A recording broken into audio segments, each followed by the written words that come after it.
Hello friends, अस्सलाम वालेकुम। I hope आप सब लोग ठीक से हैं। स्वागत है सैयद जिलानी व्लॉग चैनल में। आज मैंने एक नया व्लॉग निकाला है।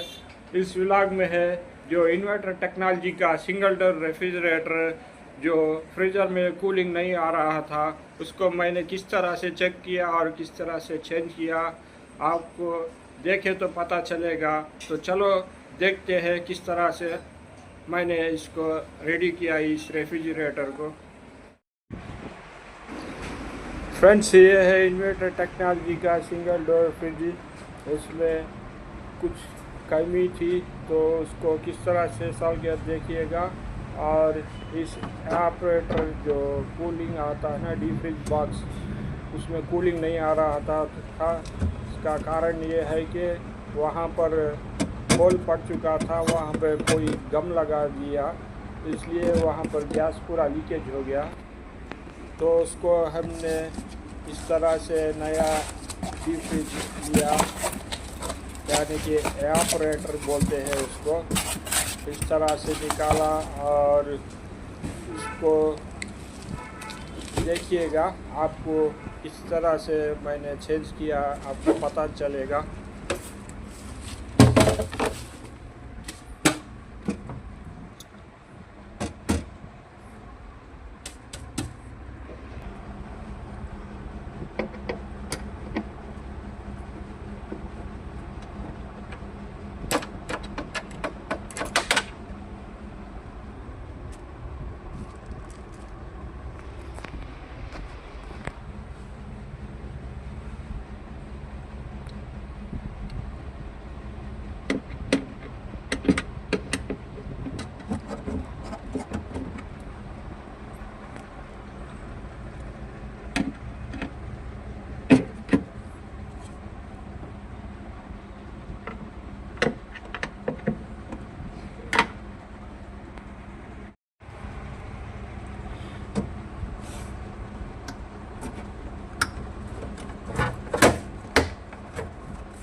तो फ्रेंड्स, मैंने पहला स्क्रूस निकाल लिया, उसके बाद उसके ऊपर वाला फ्रेम को इस तरह से निकाल लेता हूँ। और निकालने के बाद देखिएगा किस तरह से उस ऑपरेटर को बाहर निकालता हूँ मैं। देख के रहिएगा स्किप किए बिना।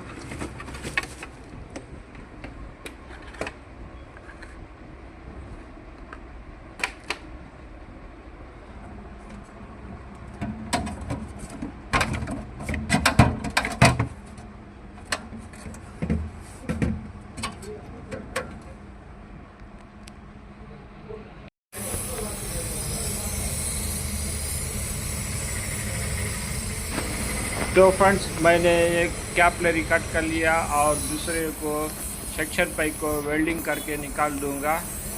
इस तरह से पूरी तरह से निकाल लिया। तो फ्रेंड्स, होल डालने की वजह से पानी इस फिल्टर के अंदर भी जा चुका था, इसलिए नया फिल्टर डाल दिया मैंने और उसको इस तरह से वेल्डिंग कर दिया और कनेक्शन भी दे दिया कैपलरी को। और इस तरह से इसको भी वेल्डिंग कर लिया। और उसके बाद जो दूसरे वेल्डिंग्स है उसको भी कर लिया मैंने, और देखते रहेगा। और जो सेक्शन पाइप है उसको भी वेल्डिंग कर डाला।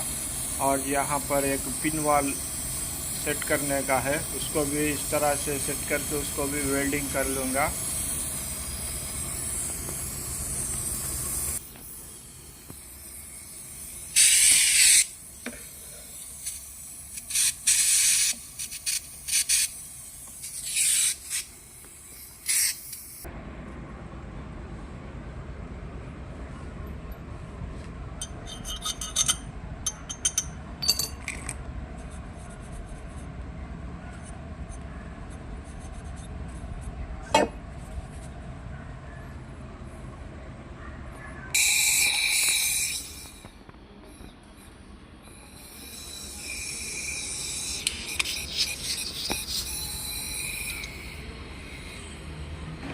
तो फ्रेंड्स मैंने नाइट्रोजन प्रेशर थोड़ा इसे जो कंप्रेसर के अंदर फिल करूँगा, यानी कि जहाँ जहाँ भी जॉइंट्स मैंने किए थे वहाँ पर लीकेज हो तो दिखाई पड़ेगा, नहीं तो नहीं दिखाई पड़ेगा। इसलिए इस तरह से मैंने चेक कर रहा हूँ और इसको इस तरह से फ्लैश आउट भी कर लेता हूँ मैं, ताकि वेल्डिंग करने समय लेड कुछ अंदर नहीं गया या पाइप क्लैरिटी से है, इस तरह से हमें मालूम पड़ेगा। तो ये पूरी तरह से क्लैरिटी से है।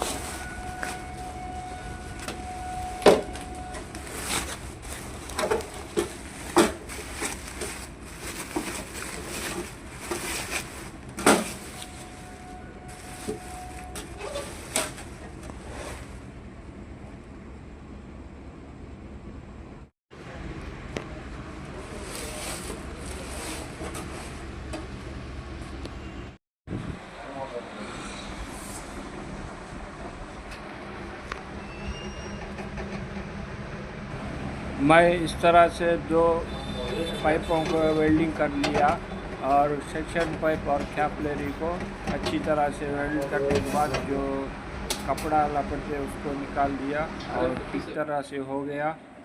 और इसको जो फिट करते समय उसका सेंसर का जिग था, इस तरह से वहाँ पर आएगा, उसको इस तरह से कनेक्ट करना है। और सीटिंग इस साइड में देके है, वहाँ पर सीट लॉक आएगा, लॉक में बिठाना चाहिए।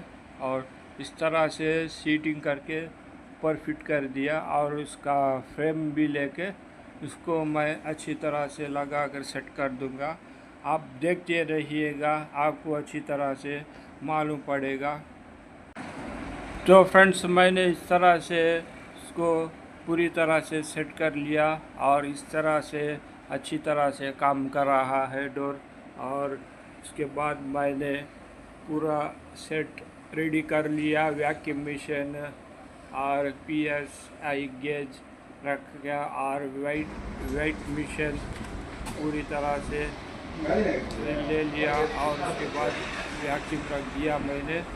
उसको गैस फिल करने के बाद इस तरह से डिस्प्ले चालू हो गया और चालू होने के बाद पूरी तरह से काम करने लगा है फ्रिज। दोस्तों देखते रहिएगा।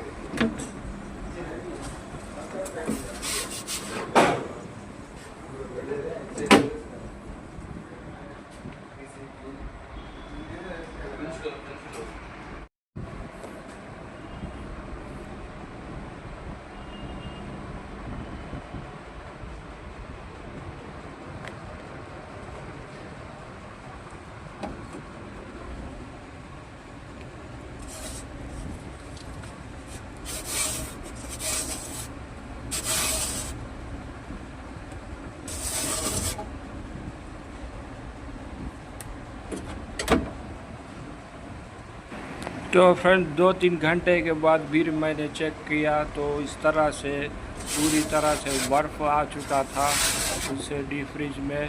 तो पूरी तरह से काम करने लगा है ये हमारा रेफ्रिजरेटर। देखो बर्फ़ की तरह से कांच की तरह चमक रहा है दोस्तों।